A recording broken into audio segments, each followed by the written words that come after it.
되겠습니다.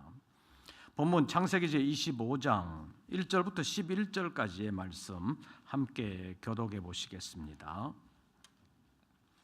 창세기 제25장 1절부터 11절까지를 교독합니다.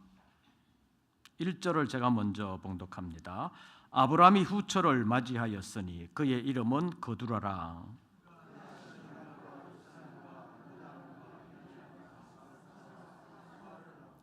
욕사는 스바와 드단을 낳았으며 드단의 자손은 아수르 족속과 르두시 족속과 르움미 족속이며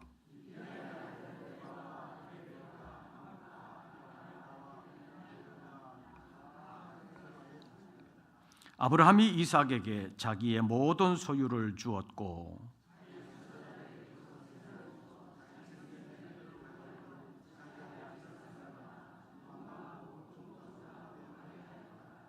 아브라함의 향년이 175세라.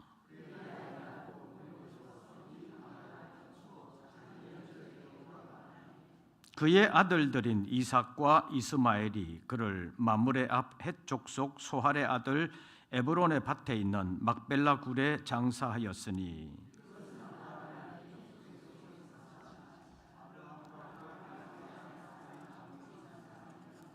11절 다 같이 봉독합니다. 아브라함이 죽은 후에 하나님이 그의 아들 이삭에게 복을 주셨고 이삭은 브엘라헤로의 근처에 거주하였더라. 아멘. 이 말씀을 통해서 우리의 믿음의 조상 아브라함은 말년에 어떤 삶을 살았는지, 무엇이 우리에게 귀감이 되는지를 잠깐 살펴보려고 합니다. 오늘 본문에 있는 말씀을 보면 아브라함은 본처 사라가 죽고 난 후에 후처를 맞이하게 됐는데 그 후처로부터 자식을 여럿 보게 되었습니다. 2절 말씀을 보시면서 후처의 아들이 몇 명이나 되는지 한번 헤아려 보십시오. 1, 2 여전도에만 한번 헤아려 보십시오. 산수를 좀 해야 되는데 제가 1절을 읽으면 여러분들이 2절 읽으면서 몇 명인지 한번 보십시오. 1절 제가 읽습니다. 아브라함이 후처를 맞이하였으니 그의 이름은 거두라라.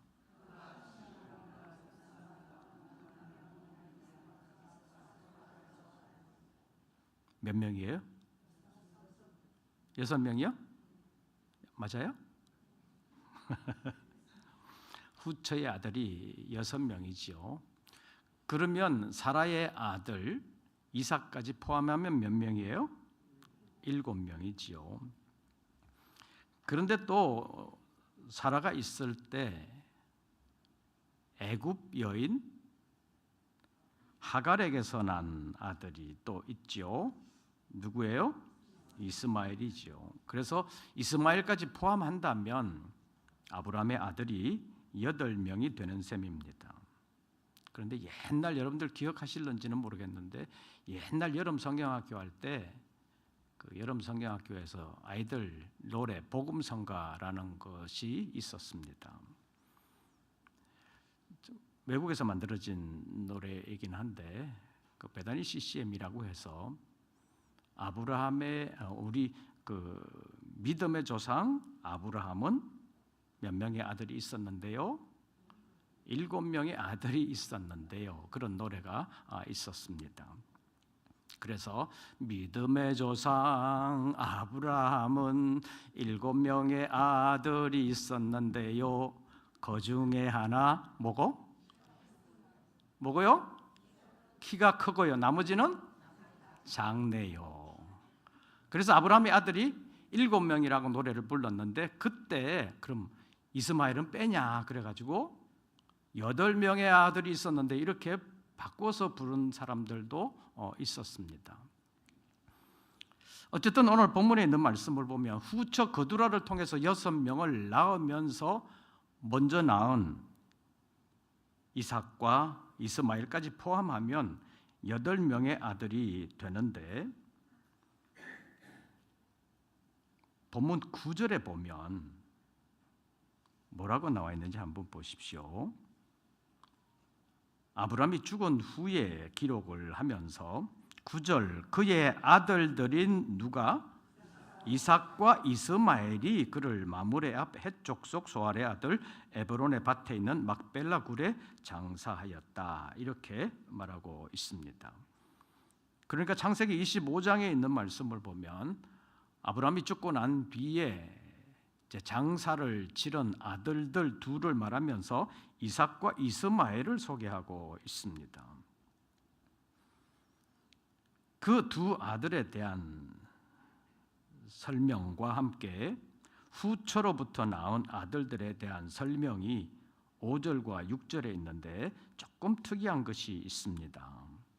제가 5절을 보면 여러분들이 6절을 읽어주시기를 바랍니다. 아브라함이 이삭에게 자기의 모든 소유를 주었고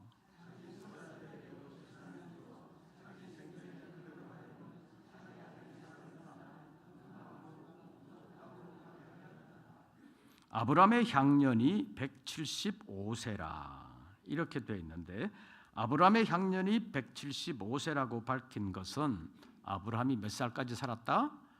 175세까지 살았다. 175세에 죽었다. 그런 표현입니다. 그런데 여기서 우리가 유의해야 할 단어가 있습니다. 그래서 오늘 헌신예배에 잠깐 살펴보기를 원하는 것은 5절 보십시오. 아브라함이 이삭에게 무엇을 주었고 자기 모든 소유를 주었고 아브라함이 아들에게 모든 소유를 주었으면 그럼 다른 사람에게 줄 게 있어요? 없어요? 다 주었는데 그런데 6절을 보십시오. 자기 서자들에게도 무엇을 주어? 재산을 주고 아들에게 모든 소유를 다 주었다 그랬는데 서자들에게 줄 뭐가 있어요? 재산이 남아 있었다는 거지요. 이게 무슨 말인가? 그 이 서자들은 누구를 가리키는 것인가? 우리나라의 관점에서 보면 후처가 낳은 아들들이 서자예요? 서자 아니에요? 서자예요? 후처가 낳은 아들. 서자는 누구예요? 주로 첩이 낳은 아들이지요. 첩이 낳은 아들을 서자라고 그러고 후처가 낳은 아들들은 호적법으로만 보면 그냥 아들이에요. 호적에 아무 제한 없이 올라갈 수 있는 아들이 후처가 낳은 아들들입니다. 그런데 오늘 5절에는 이삭을 아들이라는 표현이 없는데 6절에 보면 이삭을 자기 아들이라고 표현을 했고 자기 서자들이라고 불리는 아들들이 있었던 것을 볼 수가 있습니다. 우리나라 호적법이라든지 관습적인 입장에서 보면 서자라고 하면 양반의 아내가 아닌 신분이 좀 낮은 사람을 통해서 얻은 아들을 서자라고 부릅니다.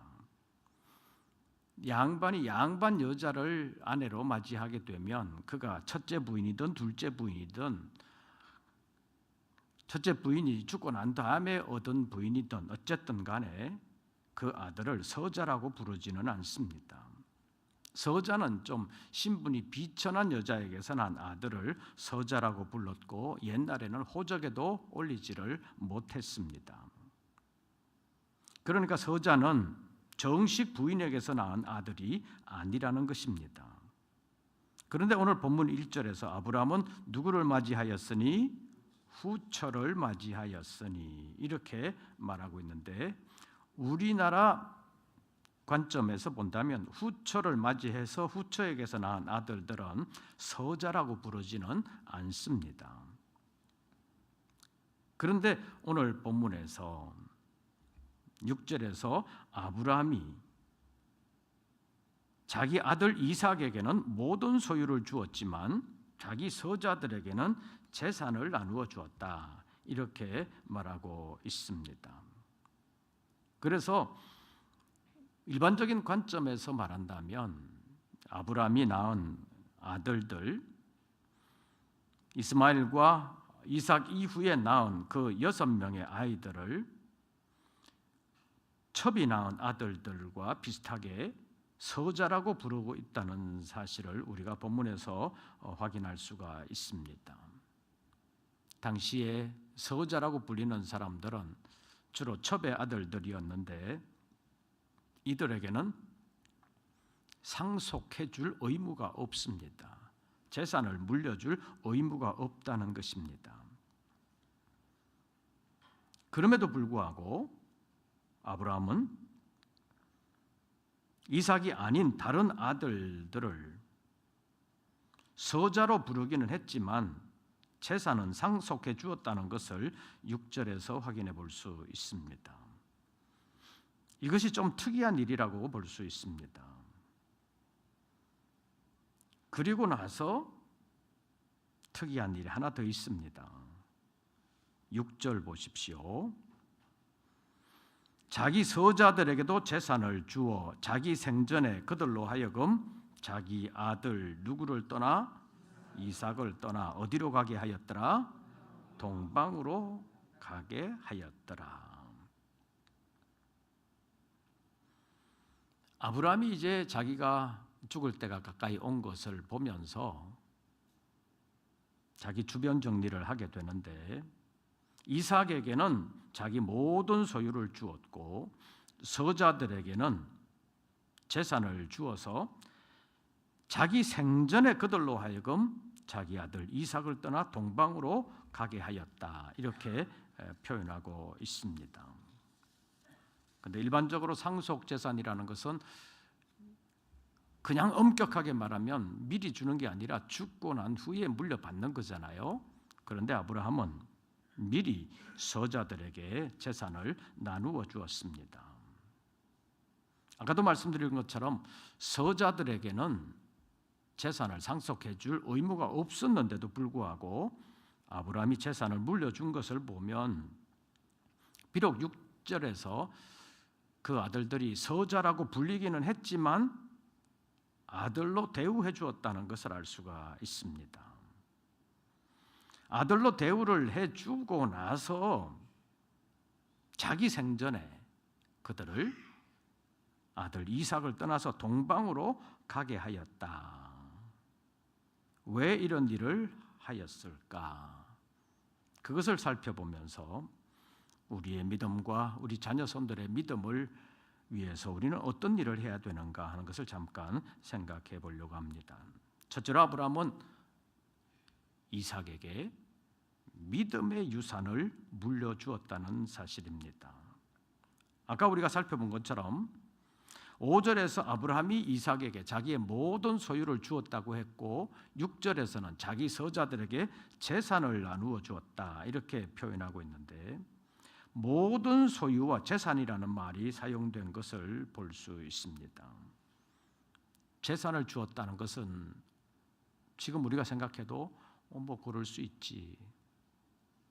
재산이 구체적으로 어떤 종류의 것이었던 간에 그 당시에 모든 사람들이 갖고 싶어 하던 그런 재산이었기 때문에 그것을 주었다라고 하면 뭐 그럴 수도 있지.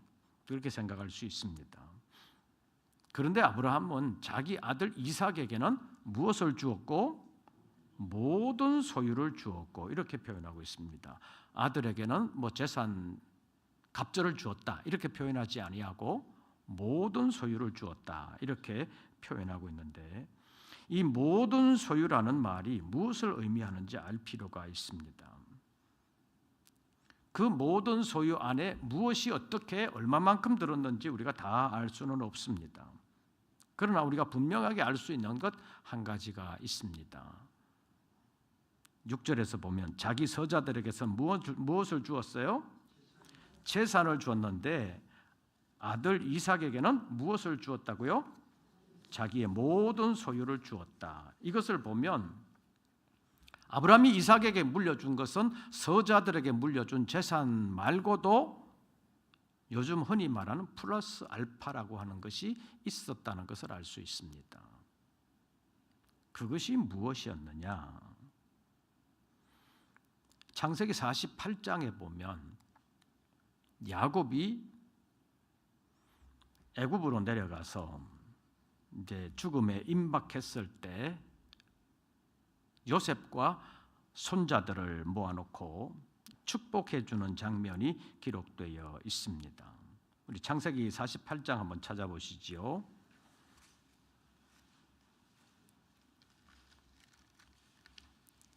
창세기 48장 조금 뒤로 가서 48장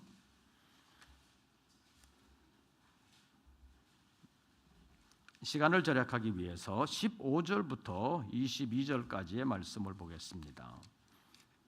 창세기 48장 15절부터 교독합니다.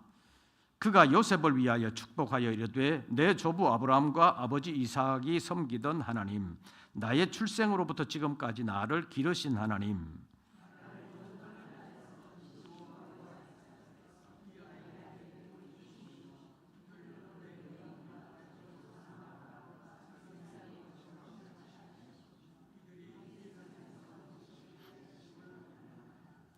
요셉이 그 아버지가 오른손을 에브라임의 머리에 얹은 것을 보고 기뻐하지 아니하여 아버지의 손을 들어 에브라임의 머리에서 므낫세의 머리로 옮기고자 하여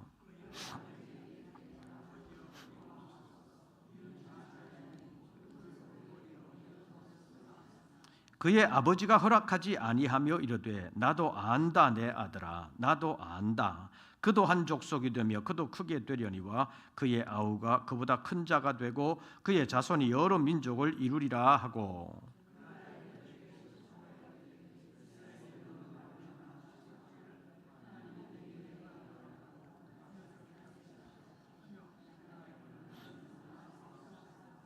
이스라엘이 또 요셉에게 이르되 나는 죽으나 하나님이 너희와 함께 계셔서 너희를 인도하여 너희 조상의 땅으로 돌아가게 하시려니와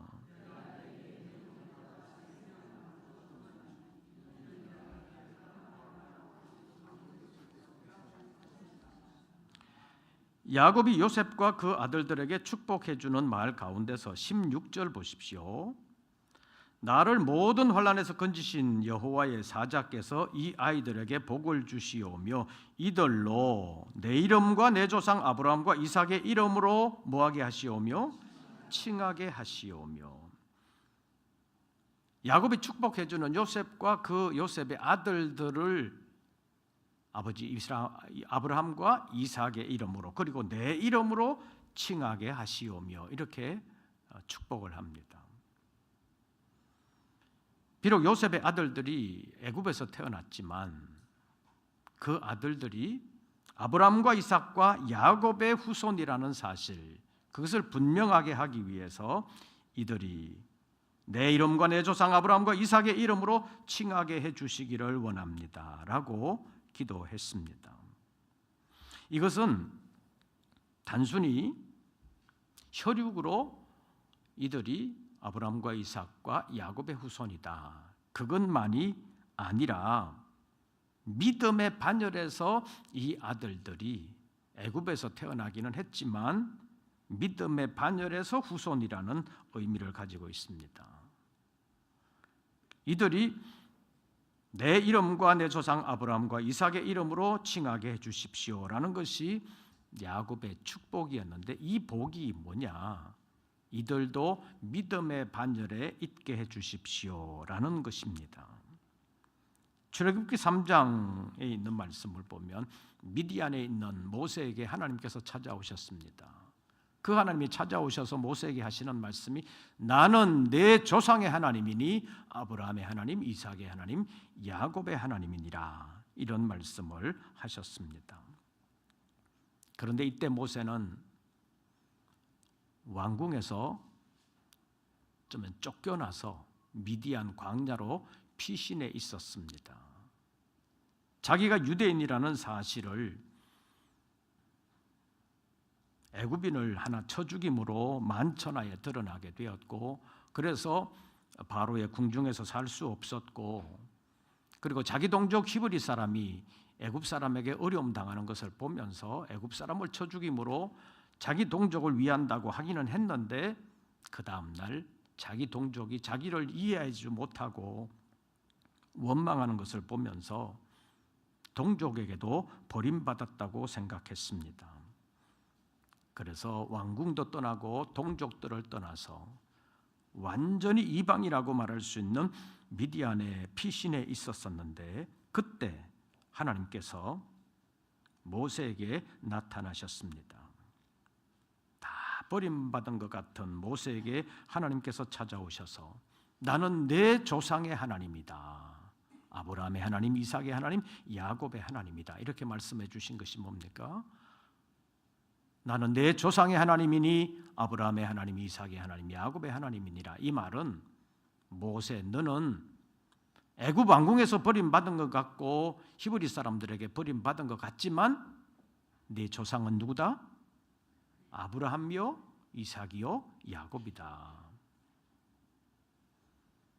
하나님이 야곱을 그리고 이삭을, 아브라함을 모세의 조상이라고 말씀하고 있다는 사실을 발견할 수 있습니다.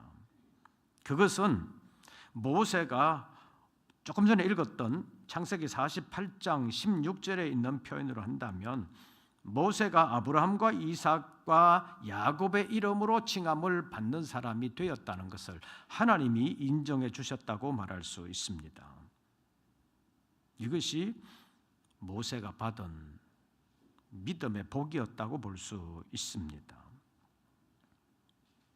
그리고 창세기 48장에 있는 말씀을 보면 야곱이 요셉과 그 아들들에게 축복을 해주면서 내 이름과 내 조상 아브라함과 이삭의 이름으로 칭하게 해주십시오라고 기도를 하면서 요셉의 두 아들에게 안수 기도를 하는데 손의 위치가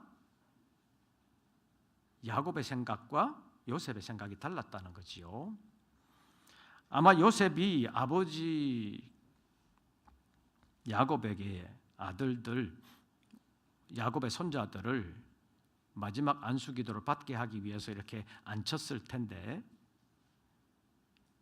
야곱의 오른손이 큰아들에게 가도록 야곱의 오른손이 있는 쪽에 므낫세를 앉혔을 것입니다. 그래서 이제 두 손으로 이렇게 안수를 받게 했는데 야곱이 그렇게 안 하고 손을 이렇게 했다는 거예요. 이렇게 하니까 요셉이 기뻐하지 아니하고 아버지 그렇게 하지 말고 큰아들에게 무슨 손이 가게? 오른손이 가게 해주십시오. 안수 기도를 하는데 왼손으로 하는 거하고 오른손으로 하는 거하고 뭐가 달라요?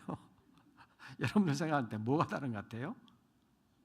근데 요셉이 볼 때는 오른손은 누구에게? 큰아들에게, 왼손은 작은 아들에게 이렇게 가는 것이 정상이라고 생각을 했습니다. 그런데 야곱은 큰아들, 작은아들이라는 것을 알면서도 일부러 어긋맞게 가지고 안수기들을 이렇게 해줬다는 것입니다. 아버지 그 말고 큰아들한테 오른손 해주십시오 이렇게 했는데도 불구하고 야곱이 나도 안다 아들아, 나도 안다.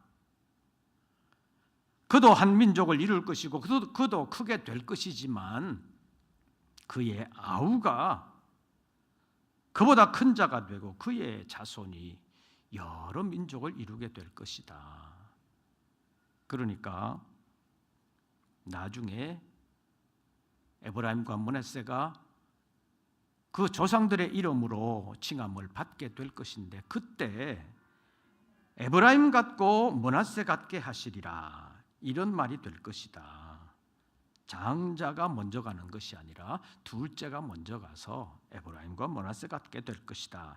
이런 말을 야곱이 했습니다. 이것을 보면 오른손과 왼손이 축복하는 그 축복의 종류가 어떤 것인지는 자세하게 나와 있지 않지만 오른손으로 축복하는 비밀, 왼손으로 축복하는 비밀이 다른데 요셉은 야곱은 오른손으로 하는 것이 왼손으로 하는 것보다 더 크다, 더 비중이 있다, 더 복되다 이렇게 생각하고 있었다는 것을 알 수가 있습니다. 그런데 오늘 본문에서 아브라함은 이삭에게 뭘 주었어요? 자기 모든 소유를 주었습니다. 서자들에게는 뭘 주었어요? 재산을 주었습니다. 그러니까 이삭에게는 재산 외에 다른 것을 주셨다는 것인데 그 다른 것이 뭐냐? 모든 소유에 있는 재산 외에 다른 것이 뭐냐? 그게 믿음의 유산이라는 것입니다. 서자들에게는 그들이 아까 창세기 48장에 요셉의 축복 가운데 들어있는 말, 내 이름과 내 조상 아브라함과 이삭의 이름으로 칭하게 해주십시오라는 그것이 아브라함의 서자들에게는 해당 사항이 아니었다는 것입니다. 그래서 아브라함의 아들 6명이 후처 그두라에게서 나기는 했지만 그들은 믿음의 반열에 속하지 아니하였고, 그래서 성경 기록에 보면 주류에서 완전히 사라지고 그 다음에는 믿음의 관점에서 기록된 여러 가지 일들 가운데서 거의 등장하지 않는다는 사실을 알 수가 있습니다. 그런데 아브라함은 죽기 전에 이삭에게 믿음의 반열에서 받을 수 있는 하나님의 은총, 하나님의 복을 이삭에게 몰아주었다고 볼 수 있습니다. 그것이 아브라함이 이삭에게 자기 모든 소유를 주었다는 말로 표현되었다고 하는 것입니다. 그 다음에 아브라함이 어떻게 했느냐? 아들 이삭의 생애가 형통하고 평안하기를 바라서 그가 가는 앞길에 장애물이 없기를 바라고 주변 정리를 해 주었다는 것입니다. 그것이 오늘 본문 6절에서 무엇으로 나타나느냐 하면 자기 서자들에게도 재산을 주어 자기 생전에 자기 아들 이삭을 떠나 동방으로 가게 하였더라는 말로 표현되고 있습니다. 이는 마치 하나님께서 출애굽한 이스라엘 백성들 앞서가시면서 앞에 있는 장애물들을 제거하시고 이스라엘 백성들을 평탄한 길로 인도해 주셨던 것과 같습니다. 이스라엘 백성들을 애굽에서 이끌어내신 다음에 바로 앞에 홍해가 가로막고 있을 때 하나님께서 앞서가셔서 홍해를 갈라놓으셨습니다. 그래서 이스라엘 백성들이 마른 땅을 건너는 것처럼 건널 수 있었습니다. 홍해를 건너 광야를 거쳐 가는 동안에도 광야에 여러 족속들, 강한 족속들이 있었지만 앞서가시는 하나님께서 그 여러 족속들의 마음에 역사하셔서 이스라엘 백성들을 건드리지 못하도록 그들 마음속에 어쩌면 겁을 집어먹게 하셔서 이스라엘 자손들을 치지 못하게 하셨습니다. 하나님께서 이스라엘 백성들의 앞길을 위하여 주변 정리를 해주셨다고 볼 수 있습니다. 그래서 믿음의 조상 아브라함은 믿음으로 살아가는 약속의 아들 이삭의 앞길을 내다보면서 서자들이 믿음의 아들 하나님의 언약의 아들 이삭에게 장애물이나 무거운 짐이 되지 아니하도록 미리 이삭을 떠나게 했다는 것을 볼 수가 있습니다. 아브라함이 왜 이렇게 했겠습니까? 이제 내가 떠나게 되면 이삭을 보호해 줄 수 있는 사람은 없다. 하나님께서만 하실 수 있는데 내가 미리 주변 정리를 해놓아야 되겠다. 그래서 서자들이 이삭 가는 앞길에 장애물들이 되지 않도록 무거운 짐이 되지 않도록 미리 이삭을 떠나게 했다는 것입니다. 오늘 헌신예배를 드리는 1, 2여 전도 회원들 그리고 연세 드신 우리 부모님들 지금까지 살아온 생애와 앞으로 남아있는 생애가 어떻게 되겠습니까? 아무도 자기가 가는 그 길을 다 알 수는 없지만 앞으로 산 것보다는 앞으로 남아있는 생애가 짧지 않을까 그런 생각을 할 수 있습니다. 그랬을 때 아브라함처럼 남아있을 자녀들을 위하여 기도하고 믿음을 자녀들이 잘 지켜나갈 수 있도록 주변 정리를 해주는 것이 필요하다고 말할 수 있습니다.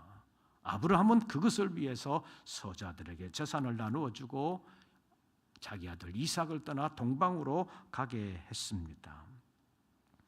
그래서 아들들이 신앙생활을 잘 할 수 있도록 만들어 주는 것이 부모의 마지막 유산이라고 말할 수 있습니다. 그냥 재산만 주는 것이 아니라 믿음의 아들을 위하여 여러 가지로 배려해 준 것이 아브라함의 삶이었다고 볼 수 있습니다. 마지막으로 성경의 믿음의 조상들, 부모들은 어떻게 했느냐? 죽을 때 하나님의 언약의 말씀을 붙들라고 특별하게 부탁을 했습니다. 창세기 48장에서도 50장에서도 야곱이 죽으면서 요셉이 죽으면서 그 후손들에게 하는 말이 있습니다. 창세기 48장을 찾았으니까 48장에서 한번 보시죠. 21절. 창세기 48장 21절. 다 같이 읽습니다. 이스라엘이 요셉에게 또 이르되 나는 죽으나 하나님이 너희와 함께 계시사 너희를 인도하여 너희 조상의 땅으로 돌아가게 하시려니와 나는 죽지만 하나님은 죽지 아니하시고 하나님이 너희와 함께 하셔서 하나님께서 아브라함과 이삭과 야곱에게 약속하신 그 말씀대로 이루어 주실 것이다. 그것을 마지막 유언으로 하고 있습니다. 창세기 50장에도 요셉도 죽으면서 나는 죽지만 하나님이 아브라함과 이삭과 야곱에게 하신 말씀을 이루어서 그 후손들을 가나안 땅으로 인도하여 드리실 것이다. 그때 내 해골을 메고 올라가라. 그렇게 부탁하고 있습니다. 여호수아도 자기의 생애가 얼마 남지 않은 것을 보면서 온 이스라엘 백성들을 모아놓고 나는 내 조상들이 가는 길로 이제 가게 될 것인데 너희는 믿음의 결단을 해라. 애굽 땅에서 섬기던 신, 가나안 땅에 와서 알았던 신, 여러 신들이 있을 것인데 선택을 해라. 나와 우리 집은 하나님만 섬기겠다라고 말하면서 여호수아도 믿음의 결단을 촉구하면서 하나님의 언약을 붙들 것을 말씀했습니다.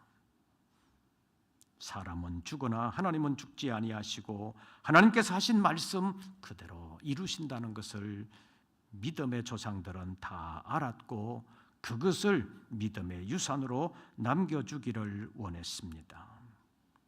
그래서 아브라함은 가장 중요한 믿음의 유산을 남겨주기를 원했고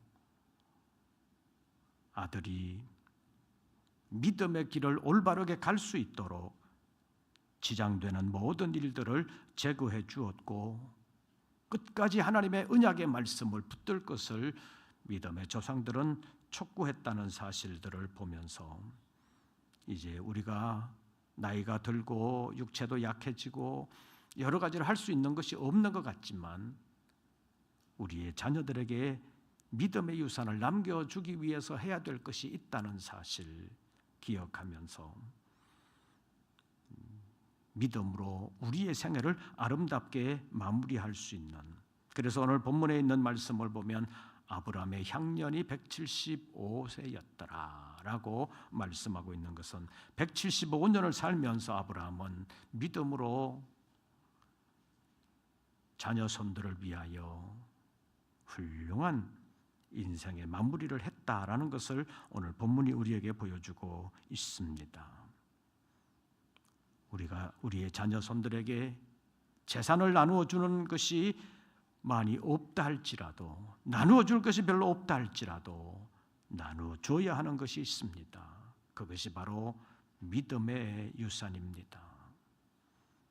서자들에게 재산을 나누어 주었지만 아들 이삭에게는 모든 것을 주었다라고 말씀하는 것이 육에 필요한 것뿐만 아니라 영혼에 필요한 것을 이삭에게 주었다는 것을 말하는 것이고, 서자들에게 재산을 주어 미리 동방으로 가게 했다는 것이 이삭이 살아가는 길에 장애가 되지 않도록 믿음을 잘 지킬 수 있도록 환경을 만들어 준 것이었고, 야곱도 요셉도 여호수아도 그리고 다른 믿음의 조상들도 마지막에는 결국 하나님의 언약을 붙들어야 된다는 것을 그 자녀손들에게 부탁한 것, 마지막 유언으로 남긴 것을 보면 오늘 이 시대 속에서 우리가 어떻게 살아야 되는가 하는 것을 발견하면서 오늘 헌신을 다짐하는 1, 2여 전도 회원들뿐만 아니라 우리 모든 믿음의 권속들이 육체적으로 필요한 것, 재산 나누어 주는 것만 중요한 것이 아니라 믿음의 유산을 남겨주는 것이 훨씬 더 복되다는 사실. 그래서 오늘 본문에 있는 말씀을 보면 아브라함이 죽은 후에 하나님께서 이삭에게 복을 주셨다라고 기록하고 있습니다. 아브라함이 남긴 복보다도 아브라함이 죽은 후에 하나님이 이삭에게 주신 복이 훨씬 더 컸다고 말할 수 있습니다. 그래서 우리가 육신적으로 나누어 줄 수 있는 것이 별로 없다 할지라도 하나님께 자녀 손들을 맡기면서 축복해 주고 믿음의 유산을 남김으로 하나님께서 우리의 자녀 손들에게, 우리의 다음 세대에게 복을 얻게 하시는 그 아름다운 일에 쓰임 받을 수 있는 우리 1, 2여 전도 회원들뿐만 아니라 우리 모든 권속들 되시기를 주의 이름으로 축원합니다. 기도하겠습니다. 하나님, 여러 가지로 어려운 시대를 살아가고 있습니다. 우리가 할 수 있는 일이 그렇게 많지 않지만 그러나 믿음을 유산으로 남겨주기를 원합니다. 하나님 도와주시옵소서.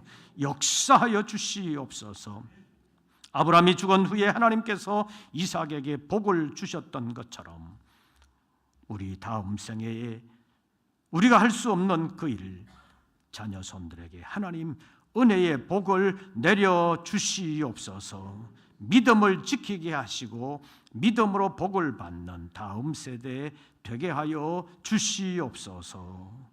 예수님의 이름으로 기도하옵나이다.